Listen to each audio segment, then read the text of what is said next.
কাজের জন্য গিয়েছিলাম ঝাড়গ্রাম জেলায়।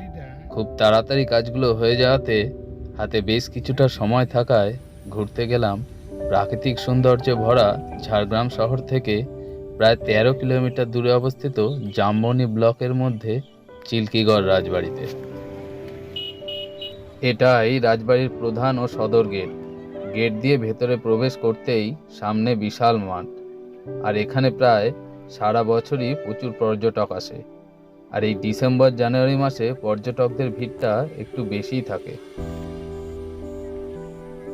তবে এই রাজবাড়ি সম্বন্ধে আমার খুব বেশি কিছু জানা নেই। গুগল ঘেঁটে যেটুকু জানতে পারলাম সেটা হলো প্রায় 300 বছর আগে জামবনির রাজা ছিলেন ভূমিপুত্র সামন্ত রাজা গোপীনাথ সিংহ, এবং চিল্কিগড় ছিল তারই রাজধানী। চিল্কিগড়ের প্রাচীন কনক দুর্গা মন্দির এবং এই রাজবাড়িটি রাজা গোপীনাথ সিংয়ের আমলেই তৈরি। বর্তমানে সম্পূর্ণ ধ্বংসপ্রাপ্ত না হলেও সর্বদা অবহেলার ছাপ স্পষ্ট। গোটা রাজবাড়ি উঁচু প্রাচীর দিয়ে ঘেরা, তবে এই রাজবাড়ির বিরাট সাজসজ্জা জৌলুসের ছাপ এখন আর নেই। খুব সাদাসিধে একটা রাজবাড়ি। এখানে প্রবেশ করতে কোনো পারমিশন বা টিকিটের প্রয়োজন হয় না। এবার যাব এখান থেকে 1 কিলোমিটার দূরেই কনক দুর্গা মন্দির। ঝাড়গ্রামের প্রায় 500 বছরের পুরনো কনক দুর্গা মন্দির।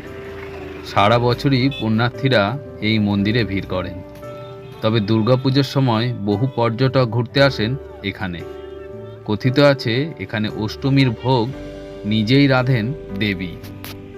ঝাড়গ্রাম থেকে প্রায় 15 কিলোমিটার দূরে এক গভীর জঙ্গলে অবস্থিত, চারপাশে প্রাকৃতিক সৌন্দর্যে মোড়া এই কনক দুর্গা মন্দির।